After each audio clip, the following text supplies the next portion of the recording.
বাংলাদেশের judiciary system শেষ হয়ে গিয়েছে। আমাদের এখানে মানে আইন শৃঙ্খলা যে আমাদের দেশে এখন এটা একটা মানে একটা নাজুক অবস্থায় চলে আসছে।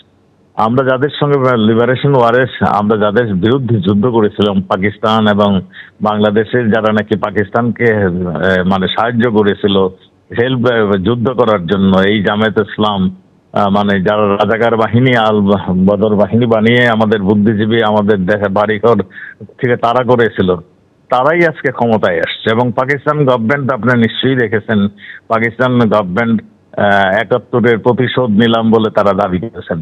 তো সেই জায়গায় এই ক্যাঙ্গারো কোর্টে কি হতে পারে? আর আমি তো স্পষ্ট করে বলতে চাই যে এখানে কোনো গণহত্যা হয়নি, এখানে ক্রাইম এগেনস্ট হিউম্যানিটি সেটাও হয়নি, এখানে মানে যুদ্ধ ইয়েও লাগেনি।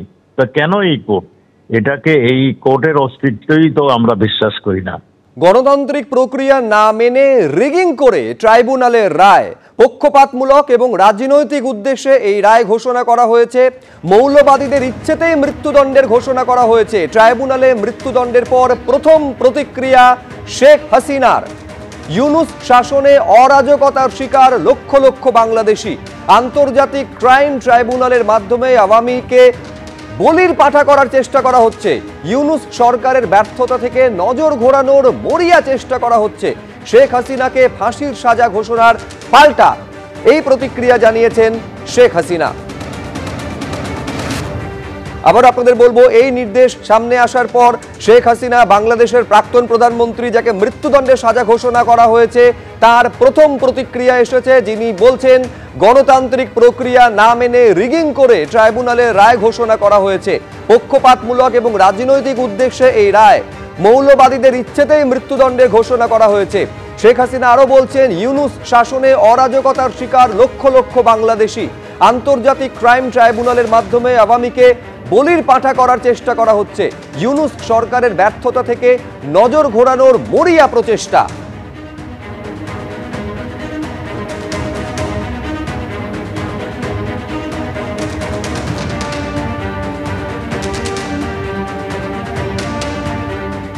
Accused Sheikh Hasina is liable to be punished under Section 32A, 328, 41B, and 43 of the International Crime Tribunal Act 1973.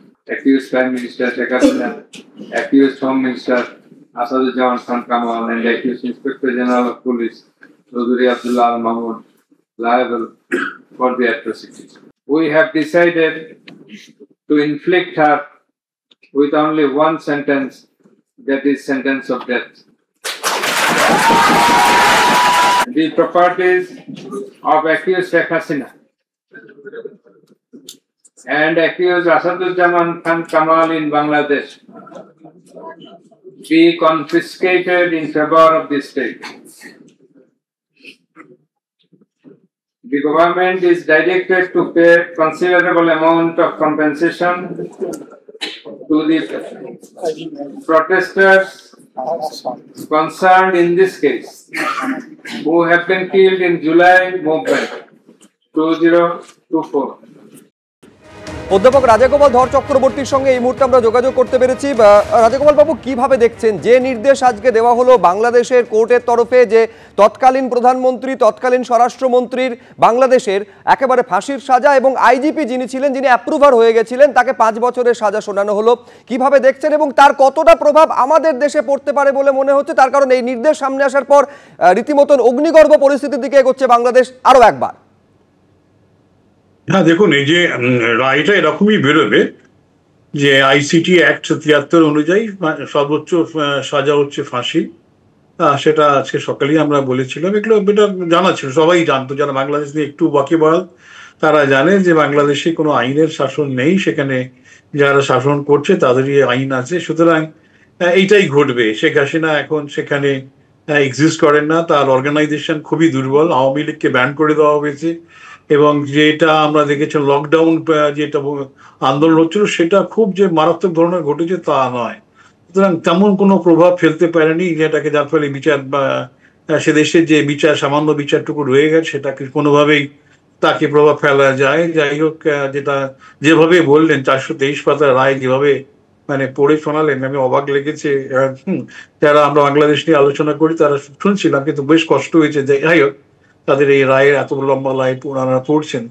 এখন কি দেখুন যেটা হচ্ছে যে ওনারা এক্ষুনি লিখবেন ভারত সরকারকে যে আমাদের দেশের কোর্ট সিদ্ধান্ত নিয়েছে শেখ হাসিনাকে ফাঁসি দেওয়া হবে, সে তোমাদের দেশে আছে, ফেরত পাঠাও। এটা এত চিঠি লিখবেই না। এখন চিঠি লিখলে ভারত চুপচাপ জবাব দিতে নাও পারে, হয়তো কোনো কোনো সময় বলতে পারে যে আমরা দিতে বাধ্য নই, এটা এইটুকুনি খালি জানিয়ে দিতে পারে।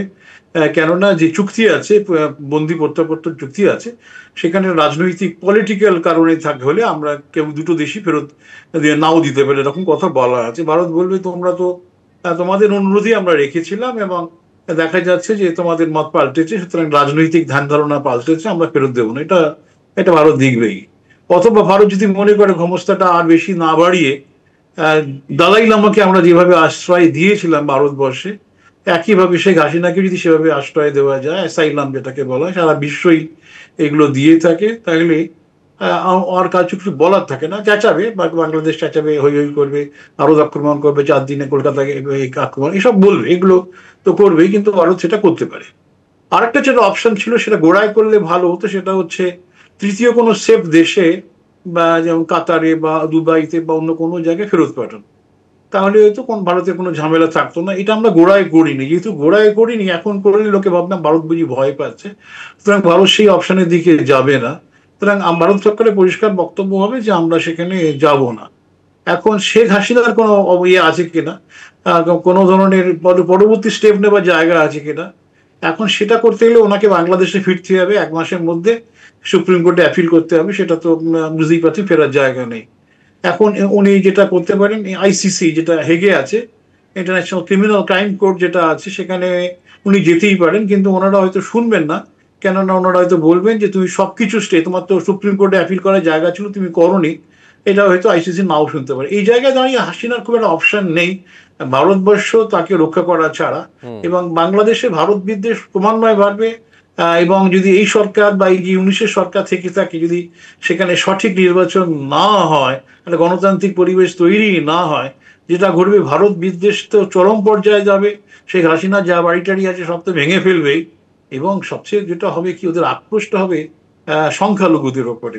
নিরীহ সংখ্যালঘু যেখানে আছে তাদের উপরে হ্যাঁ দমন পীড়ন সেই চলতেই থাকবে। এইগুলো এটাই হচ্ছে সবচেয়ে বড় মানবতা। যদি কোনো লঙ্ঘন হয়ে থাকে সেইগুলোই ঘটেছে, কিন্তু আজকের যে কোর্ট দেখা গেল মানবতা লঙ্ঘন যেভাবে হাসিনাকে দায়ী করেছে, দেখুন যদি সত্যিকারে মানবতা লঙ্ঘন করতো তারা তো অ্যাটলিস্ট হিসেব দিত কজন মারা গেছে তারা গুলি, তারা কারা। আমি 423 পাতা পুরোটা শোনার মতো ধৈর্য আমার নেই, কারোর আছে কিনা জানি না, কিন্তু কোথাও সে ধরনের লিস্ট তৈরি করার চেষ্টা, কে কোথায় মারা গেছে, সেগুলো তারা কোনোটাই করেননি, এবং পুরোটাই একটা খবরের কাগজ রিপোর্টিং এর মতন তারা বলে গেলেন। তো যাই হোক, সেটা বাংলাদেশের আইন ব্যবস্থা কি সেরকম দেখা যাচ্ছে। শেখ হাসিনার তরফ থেকে নিশ্চয়ই নানান দেশের কাছে তারা জানাবেন যে দেখো দেশের বিচার কিভাবে ঘটেছে, কিন্তু অন্য দেশ খুব একটা এই নিয়ে মাথা ঘামাবে বলে মনে হয় না। এখন বাংলাদেশ কিন্তু বড় বড় দেশ, মানে ট্রাম্পের কাছে যেতে পারে, আরো অনেকে ইউরোপিয়ান ইউনিয়নের কাছে যেতে পারে যে দেখো ভারত মানছে না আমাদের দেশের, এবং হ্যাঁ আমাদের দেশের সাজাপ্রাপ্ত মৃত্যুদণ্ড সাজাপ্রাপ্ত আসামিকে ধরে রেখে দিয়েছে, এরকম করতে পারে। কূটনৈতিক প্রেশার কিন্তু ভারতের উপর আসতে পারে, ভারতকেও তার সেভাবে মোকাবিলা করতে হবে। আমি শুনেছি যিনি স্বরাষ্ট্র মন্ত্রী ছিলেন, তিনি বাংলাদেশে নেই, অন্য দেশে পালিয়েছেন, কেউ কেউ বলছে ভারতে আছে, জানি না অন্য কোথায় আছে। একেবারে এটা হয়তো সময়ের সঙ্গে সঙ্গে আরো পরিষ্কার হবে যে এই নির্দেশের প্রভাব কতটা সামগ্রিকভাবে। এক তো হচ্ছে বাংলাদেশ এবং তার প্রভাব, এবং এই নির্দেশের ফলে ভারতেরই বা কি বক্তব্য থাকে সেদিকে নজর থাকবে। কিন্তু এই নির্দেশ সামনে আসার পর আওয়ামী লীগের বক্তব্য কি দেখাবো। আদালত আজ যে রায় ঘোষণা করেছে, এ রায়কে বাংলার জনগণ প্রত্যাখ্যান করে। এই রায়কে বাংলার জনগণ মানে না, মানবে না। এই রায়ের প্রতিবাদে আগামীকাল সারা বাংলাদেশে সকাল সন্ধ্যা শাটডাউন পালিত হবে। এবং আমরা পরিষ্কারভাবে বলতে চাই, আমাদের এই সংগ্রাম অবৈধ ইউনূস সরকার যতক্ষণ পর্যন্ত না স্টেপ ডাউন না হবে ততক্ষণ পর্যন্ত আমাদের সংগ্রাম, আমাদের লড়াই আরো তীব্র থেকে তীব্রতর হবে।